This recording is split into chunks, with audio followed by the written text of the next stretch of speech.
Le chef de l'État a échangé ce lundi avec le président de la BOAD. Christian Adoveland est allé faire le point des activités de sa banque et celui de la coopération entre la Banque ouest-africaine de développement et la Côte d'Ivoire. La BOAD investit près de 358 milliards de francs CFA par an dans le pays.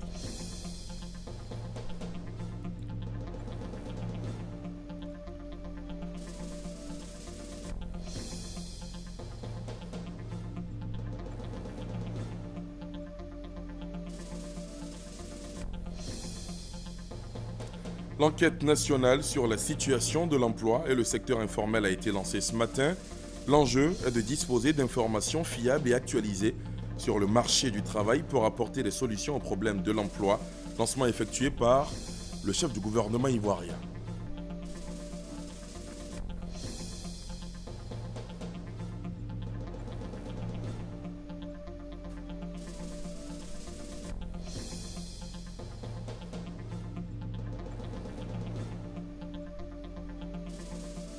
Les cantines scolaires ne mourront pas, bien au contraire, elles seront redynamisées et renforcées. Cela grâce à un appui de plus de 21 milliards de francs CFA octroyé par le gouvernement américain.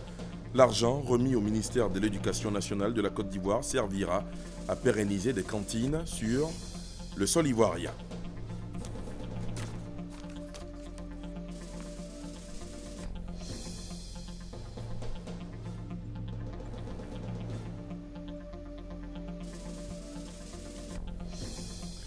Et puis dans l'actualité judiciaire, la Cour pénale internationale s'excuse pour la divulgation par erreur la semaine dernière de l'identité de plusieurs témoins dont les noms devaient être secrets dans le procès de Laurent Gbagbo et Charles Blé Goudé. L'institution indique que l'incident fera l'objet d'une enquête. Voilà pour le sommaire. Bonsoir à tous. Bienvenue dans la grande édition. Les projets de la Banque ouest-africaine de développement, BOAD, s'exécutent très bien en Côte d'Ivoire. Les chiffres parlent d'eux-mêmes. Les engagements de l'institution dans le pays ces 3 dernières années sont estimés à 1078 milliards de francs CFA. C'est donc très optimiste que le président de la BOAD a été reçu ce lundi par le président de la République. Christian Adoveland est allé faire le point des activités de sa banque au président Ouattara. Le compte-rendu de Jérôme Kofi Abolin. Il est le président de la BOAD, Banque ouest-africaine de développement. Christian Adoveland, c'est son nom. Le tête-à-tête entre lui et le président de la République, Alassane Ouattara, ce lundi au palais présidentiel, lui a permis de faire le point des activités de la banque au chef de l'État ivoirien en sa qualité de président en exercice de l'UEMOA. Il a également évoqué avec le président Alassane Ouattara les bons rapports entre cette institution bancaire et la Côte d'Ivoire. En ce qui concerne la BOAD, j'ai informé le chef de l'État du niveau de nos engagements ces 3 dernières années, qui se montent à 1078 milliards de francs CFA. J'ai également informé le chef de l'État que la plupart de nos projets s'exécutent très très bien et qu'au niveau de la mobilisation des ressources, nous avons eu à mobiliser 648 milliards de francs CFA, dont 418 milliards sur le marché régional. En ce qui concerne la coopération avec la Côte d'Ivoire, j'ai informé le chef de l'État que les 5 dernières années, nos interventions en Côte d'Ivoire se chiffrent à environ 350 milliards de francs CFA, ce qui représente à peu près 48% de nos interventions en Côte d'Ivoire sur 40 ans. Cela veut dire en clair qu'en 5 ans, avec le président de la République, nous avons financé des projets qui représentent 48% de tout ce qui a été fait depuis la création de la banque. Pour Christian Adoveland, rencontrer le président de la République, Alassane Ouattara, c'est aussi trouver l'occasion de parler des perspectives sur un certain nombre de projets à réaliser. Parmi ces projets en attente de réalisation, la réhabilitation du pont Félix Houphouët-Boigny à Abidjan. Autre titre de ce 20h, les cantines scolaires ne mourront pas. Bien au contraire, elles seront redynamisées et renforcées. Cela grâce à un appui de plus de 21 milliards de francs CFA octroyé par le gouvernement américain. L'argent remis au ministère de l'Éducation nationale servira à pérenniser des cantines sur le sol ivoirien, un projet qui à terme devrait favoriser l'augmentation du taux de fréquentation scolaire dans les zones rurales. Un sujet de Koné Pargassoro. Salle de conférence du ministère de l'Éducation nationale. Au centre des échanges, le financement du programme Marco Vendol entendait des vivres pour l'éducation. La ministre Kandia Camara, l'ambassadeur des États-Unis en Côte d'Ivoire et le directeur pays du Programme alimentaire mondial expliqueront à la presse nationale et internationale ce projet de plus de 21 milliards de francs CFA financé par le gouvernement américain à travers le Programme alimentaire mondial PAM vise le développement et la pérennisation des cantines scolaires en Côte d'Ivoire. Avec l'octroi de cette contribution de plus de 35 millions de dollars des États-Unis au PAM pour la Côte d'Ivoire, nous pouvons envisager l'appui aux cantines scolaires sur les 5 années à venir avec une plus grande sérénité quant aux perspectives de financement. Améliorer la nutrition des élèves ivoiriens aura un impact immédiat, nous espérons, sur les résultats que ces élèves vont obtenir. Le programme McGovern-Dole a également pour objectif l'augmentation du taux de scolarisation dans les zones rurales. Il va toucher environ 630 écoles primaires publiques et rurales de cette région située au nord et à l'ouest de la Côte d'Ivoire.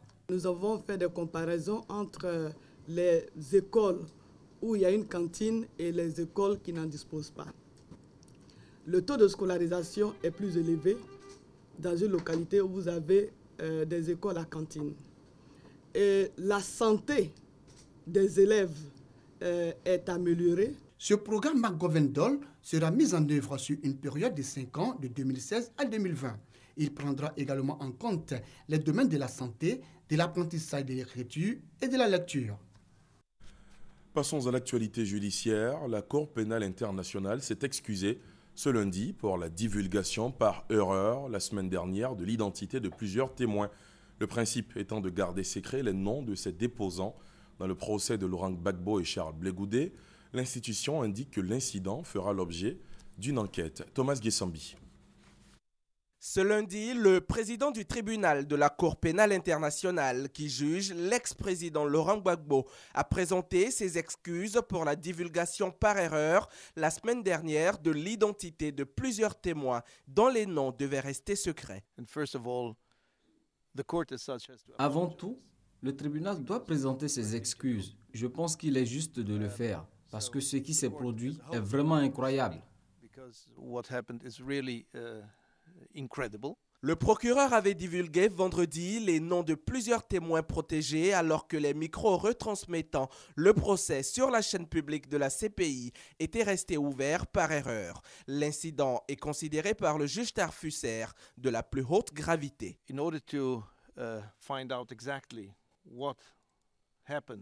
Afin de définir exactement ce qui s'est passé, qui est responsable de quoi et comment est la situation actuelle, nous tenons une session à huis clos, le procureur ex parte et le bureau de l'état civil uniquement dans le but de définir quelles sont les failles de sécurité et les mesures qui doivent être prises.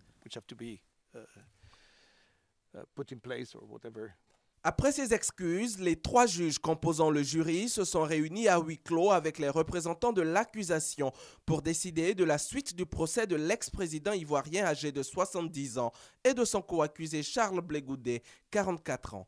Les 2 hommes ont plaidé non coupables des accusations concernant leur responsabilité dans les violences post-électorales de 2011 qui ont fait quelques 3000 morts.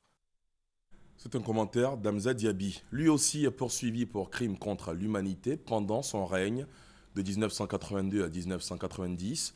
L'ancien président tchadien, Hissène Habré, a comparu devant le juge ce lundi à Dakar. C'est la 2e phase de ce procès. Le tribunal va suivre la plaidoirie des parties civiles et la défense, ainsi que le réquisitoire du parquet. Salimatou Dia, Alexis Ouedraogo.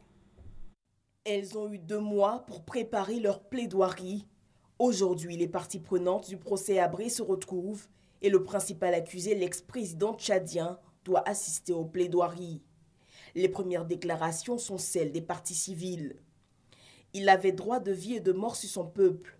C'est lui qui libérait, c'est lui qui faisait exécuter. Électricité, technique de l'arbatacha, brûlure, bastonnade, intoxication. La liste des méthodes de torture est loin d'être exhaustive, ont déclaré les avocats de la partie civile. En attendant que la parole ne soit donnée mercredi prochain au parquet général, les avocats de la défense affirment, eux, ne pas reconnaître la légitimité des chambres africaines extraordinaires qu'ils taxent d'illégales. Nous ne reconnaissons pas les chambres africaines, leur légitimité. Nous les considérons comme des institutions illégales et qui ont mener une procédure inéquitable. C'est la raison pour laquelle nous avons décidé aujourd'hui de plaider devant le seul forum que nous reconnaissons, qui est celui de l'opinion publique sénégalaise, africaine et internationale. Assistant de marbre à son procès et refusant de s'exprimer et de se défendre, l'ex-président du Tchad devrait être fixé sur son sort d'ici la fin du mois de mai. Il est accusé de crimes contre l'humanité et de crimes de guerre lors de la répression au Tchad entre 1982 et 1990. Elle l'a fait 40 000 morts. L'actualité ce lundi, c'est aussi le lancement ce matin de l'enquête nationale sur la situation de l'emploi et le secteur informel. L'enjeu est de disposer d'informations fiables et actualisées sur le marché du travail pour apporter des solutions aux problèmes du chômage. Le lancement a été effectué par le chef du gouvernement. Les précisions de Justine Seydjiké. Le taux de chômage en Côte d'Ivoire est de 5,03% selon l'enquête sur l'emploi réalisée en 2013 par l'Agence d'études et de promotion de l'emploi. Et selon une enquête de l'Institut national de la statistique en 2002, le secteur informel marchand non agricole a produit pour 2227 milliards de francs CFA de biens et services et a créé 1449 milliards de francs CFA de valeur ajoutée. Ces chiffres en disent long sur l'importance du secteur informel dans la création d'emplois. 2 ans après, ces données se doivent d'être actualisées pour une meilleure planification de la politique de l'emploi, d'où la réalisation cette année de l'enquête nationale sur la situation de l'emploi et le secteur informel. Une meilleure connaissance, une meilleure maîtrise du marché du travail et de l'emploi permettront de mener avec plus d'efficacité la formation technique et professionnelle en vue d'une meilleure adéquation formation-emploi, indispensable à l'employabilité des demandeurs d'emploi, particulièrement en ce qui concerne les jeunes diplômés. Les résultats de cette enquête attendue par les ministères de tutelle suscitent beaucoup d'espoir quant à la résorption du chômage. Les résultats issus de cette enquête, avec des données fiables et actualisées, constitueront un tableau de bord d'aide à la décision et à la planification pour notre pays, afin de concevoir des politiques et stratégies efficaces et adaptées pour promouvoir l'emploi stable et décent. Je renouvelle mon engagement personnel et celui de mon département à utiliser ces résultats pour améliorer nos interventions dans la lutte contre la précarité, l'oisivité et le chômage de la jeunesse ivoirienne. Une fois que nous avons les résultats de cette enquête, pour nous, c'est mettre des dispositifs en place pour pouvoir faire basculer ce secteur informel dans le secteur formel. Cette enquête est la 3e du genre après celle de 2012, 2013-2014 et celle de 2015 sur le niveau des ménages. Rappelons que la réalisation d'une enquête annuelle sur la situation de l'emploi et chaque 2 ans sur le secteur informel a été adoptée en Conseil de ministres le 12 juin 2012. Intéressons-nous maintenant aux caractéristiques de cette enquête nationale sur la situation de l'emploi et le secteur informel. Elle se déroule en 2 phases et est élaborée sur une période de 2 mois. 87 agents et 29 chefs d'équipe sont commis à la tâche pour la première phase et 30 agents et 10 chefs d'équipe pour la seconde. L'opération coûte 425 millions de francs CFA à l'État. Plus de 4 millions de ménages ordinaires sont concernés. Toute une méthodologie mise en lumière ce matin. L'autre éclairage de Justine Seydjiké. L'enquête nationale sur la situation de l'emploi et le secteur informel prend aussi en compte le travail des enfants. Elle s'étend aux 31 régions et aux 2 districts autonomes de la Côte d'Ivoire. Elle prend en compte 4 171 496 ménages ordinaires sur la base du fichier du recensement général de la population et de l'habitat RGPH de 2014. Elle dure 2 mois et se déroule en 2 phases. La première, consacrée à la situation de l'emploi effectuée auprès des ménages, permet d'identifier les unités de production informelles.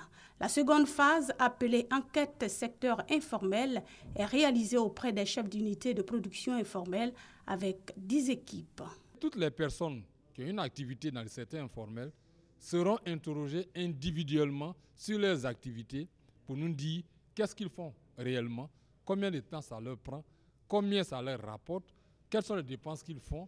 Selon le directeur général de l'Institut national de statistique, l'enquête sur la situation de l'emploi serait plus aisée si chaque ménage avait un numéro identifiant. C'est les ménages qu'on suit.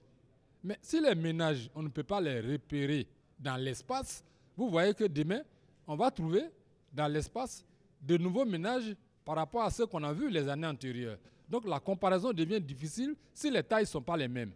D'où la nécessité de donner à chaque ménage de la Côte d'Ivoire un identifiant unique qui nous permet de le répertorier n'importe où il se trouve pour faire le suivi de ces ménages. La réalisation de cette enquête d'un coût global de 425 millions de francs CFA s'inscrit dans le cadre de la mise en œuvre de la stratégie de relance de l'emploi adoptée le 26 novembre 2013 par le gouvernement ivoirien. Direction Grand Bassam, au sud d'Abidjan, où s'est ouverte aujourd'hui une conférence internationale sur le renforcement de la cybersécurité et la cyberdéfense dans l'espace francophone. Face aux nouveaux défis du numérique, elle devrait permettre d'échanger sur les meilleures pratiques dans le monde. Alexis Ouedraogo. En un clic, aujourd'hui, vous traversez le monde. Le numérique abolit les distances et offre de nouveaux champs de possibilités. Chaque connexion Internet pourtant peut être une arme fatale lorsque les données ne sont pas protégées. Détournement bancaire, escroquerie, cyberterrorisme. Pour 2015, plus de 125 000 comptes Twitter incitant au terrorisme ont été supprimés, quand en Côte d'Ivoire, 26 milliards de francs CFA ont été perdus du fait de la cybercriminalité. Elle facilite la vie, développe l'économie, l'innovation et les relations entre les individus. Elles sont dans le même temps source de criminalité ou de violation des droits fondamentaux des citoyens et citoyennes. Ce lundi, les acteurs du secteur de l'espace francophone se sont retrouvés à Grand Bassam. L'objectif est simple, renforcer la cybersécurité et la cyberdéfense de nos espaces. Nous avons le devoir de rester vigilants. Nous avons le devoir d'anticiper les menaces de façon à maintenir le capital confiance nécessaire pour permettre à nos populations de rester connectées et de bénéficier de tous les bienfaits de cette technologie. 3 jours durant, les experts en provenance des 4 coins du globe travailleront à trouver des solutions concrètes pour les usagers de la toile. Le ministre d'État, ministre de l'Intérieur et de la Sécurité, Ahmed Bakayoko, qui ouvrait les travaux, a réaffirmé la ferme volonté du gouvernement d'appuyer toutes les initiatives en vue de protéger les populations. Tous les pays qui ont eu une bonne identification générale de la population ont fait des progrès en matière de lutte contre la criminalité. Le cyberterrorisme est une réalité et le recrutement des terroristes se fait par Internet. L'organisation de cette rencontre, inspirée par la volonté de l'OIF d'accompagner les États membres face à la montée en puissance de la criminalité, devrait permettre d'élaborer un projet de déclaration de principes sur la cybersécurité et la cyberdéfense dans l'espace francophone. Cette conférence internationale sur la cybersécurité se tient à Grand Bassam durant 3 jours. Grand Bassam, justement, avec ses somptueuses plages, accueillera certainement les membres de cette mission d'audit de l'Organisation maritime internationale, OMI, qui séjourne en ce moment à Abidjan. C'est la première escale d'une mission qui se rendra dans 19 autres pays. Les experts viennent vérifier si la Côte d'Ivoire s'acquitte de ses obligations en matière de sécurité maritime, de prévention, de lutte contre la pollution maritime des navires. Pour l'État ivoirien, cette mission d'audit obligatoire rentre surtout dans le cadre global de la réforme du secteur de la sécurité et devrait aider à anticiper sur les menaces croissantes d'insécurité dans le golfe de Guinée et surtout améliorer la compétitivité des ports locaux. Ceux qui auraient aimé l'entendre se sont contentés de le voir et ceux qui auraient aimé le voir se sont contentés de l'entendre. Moussa Dosso, le ministre de l'Emploi et de la Protection sociale, était récemment en visite à l'école ivoirienne des sourds et à l'Institut national des aveugles. Situé dans la commune de Yopougon, ces 2 établissements sont les seuls en Côte d'Ivoire à s'occuper des personnes malentendantes et malvoyantes. Le ministre est allé s'enquérir des difficultés de fonctionnement de ces 2 établissements et leur a promis le soutien du gouvernement. Située à Yopougon, au quartier Ouassakara, l'école ivoirienne pour les sourds est un établissement dédié aux personnes malentendantes. Le seul du genre en Côte d'Ivoire. Il n'accueille que 223 enfants handicapés de lui. Une capacité d'accueil réduite ajoutée au manque d'infrastructures que rencontre cette école. Aujourd'hui, les 6 ne disposent pas d'assez de places pour accueillir tous les enfants sourds de ce pays. Donc il y a un besoin d'étendre l'école en matière de salles de classe. Il y a aussi le besoin d'hébergement puisque l'école est à régime d'internat. Autre lieu, même réalité, l'INIPA, Institut national ivoirien pour la promotion des aveugles. Créé en 1974, cet institut abrite 134 pensionnaires. Le centre d'ophtalmologie, il n'y a pas de matériel adéquat. Nous avons une capacité d'accueil de 150. Aujourd'hui, en termes de filles, nous avions 40 lits pour les filles. Nous sommes à 64 filles pour 40 lits. Ça veut dire qu'il faut un autre dortoir. Fort heureusement, ces 2 établissements vont recevoir cette année un appui du gouvernement. Et vous avez vu dans les 2 instituts qu'on a visités, des travaux sont en cours et je peux vous assurer que ça va être ainsi tout au long de l'année 2016 et les autres années. Si l'État a déjà permis l'entrée à la fonction publique de 300 personnes handicapées, il compte aller plus loin cette année. Il prépare notamment un projet de loi en vue d'intégrer une disposition dans le Code du travail pour favoriser leur insertion dans le secteur privé. La Côte d'Ivoire modernise son système de gestion d'ordures ménagères. 3 sites destinés à accueillir des centres de groupage dont le but est de traiter les ordures seront construits avec l'appui financier de la Banque mondiale. Pour faire le point sur l'évolution des travaux en cours sur les différents sites, la ministre de la Salubrité urbaine et de l'Assainissement, Ndésiré Oloto, a entrepris une série de visites ce lundi. Après la visite des ouvrages de drainage des eaux usées de la ville d'Abidjan, Anne Oloto visite d'autres sites.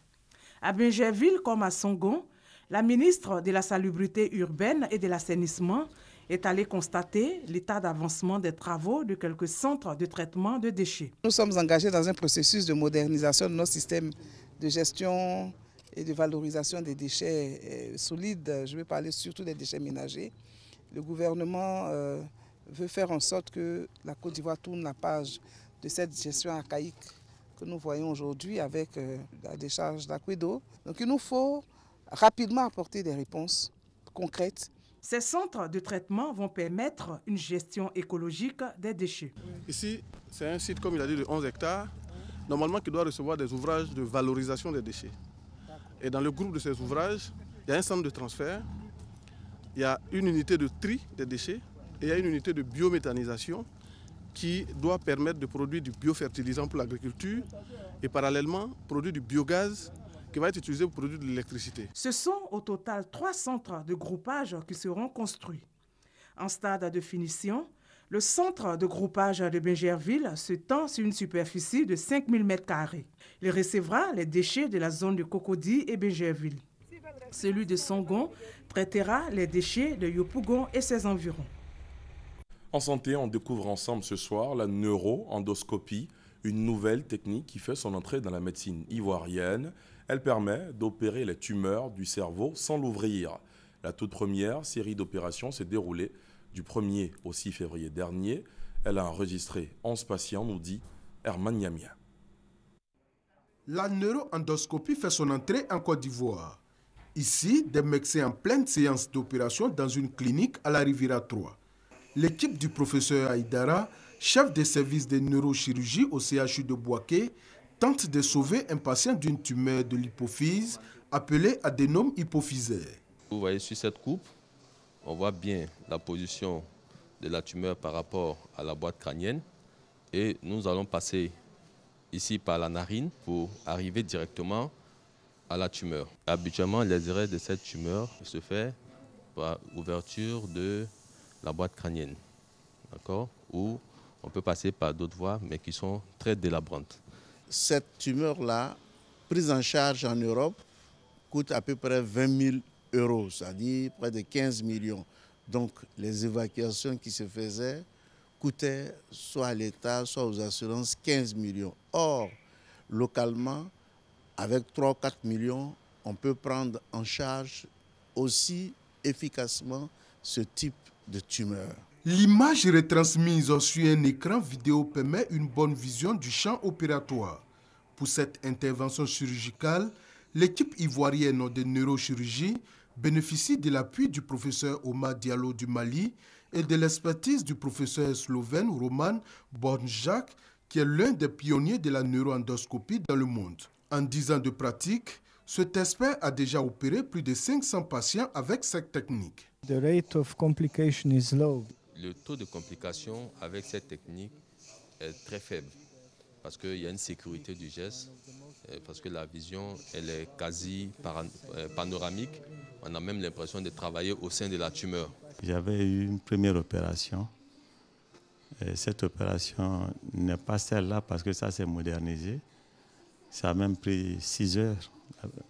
Et cette fois, disons, l'opération propre même n'a pas fait 2 heures.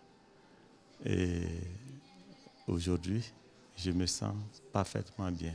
Pour vulgariser cette technique de vidéochirurgie, des séances d'opération à volet formation ont lieu toute la semaine. Des neurochirurgiens et d'ORL en formation ou déjà confirmés d'Afrique de l'Ouest et du Centre prennent part à ces séances. Il faut dire que c'est un privilège. On a dû aller se former à l'extérieur. Une formation comme ça de 6 jours. Moi, l'année passée, j'étais pour une formation sur cadavres qui m'a coûté 2 000 € seulement la formation. Donc, c'est vraiment un privilège de faire déplacer les spécialistes pour venir vers nous ici. Ça permet de former un plus grand nombre. On vient toujours apprendre auprès des maîtres et des collègues concernant les stratégies et les techniques de prise en charge des patients qui évoluent tous les jours. Et ces cours, effectivement, sont les bienvenus à chaque fois qu'ils ont lieu. La technique est désormais connue des neurochirurgiens ivoiriens. Leur souhait maintenant est qu'elle soit introduite dans les CHU afin de permettre aux populations d'en profiter à moindre coût.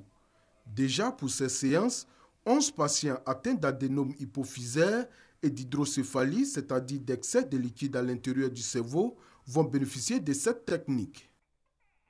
On en vient à la 2e édition du Bal des Armées, un événement fait d'activités récréatives et sportives, occasion également pour les unités de l'armée de raffermir leurs liens. Le compte-rendu d'Abou Sanogo. Du beau monde sur le site de l'état-major général des forces républicaines de Côte d'Ivoire. Décor de rêve. Ces officiers, sous-officiers et militaires du rang n'y sont pas pour une séance de travail, mais pour partager un grand moment de fête, justement mérité dans un esprit de cohésion et de solidarité.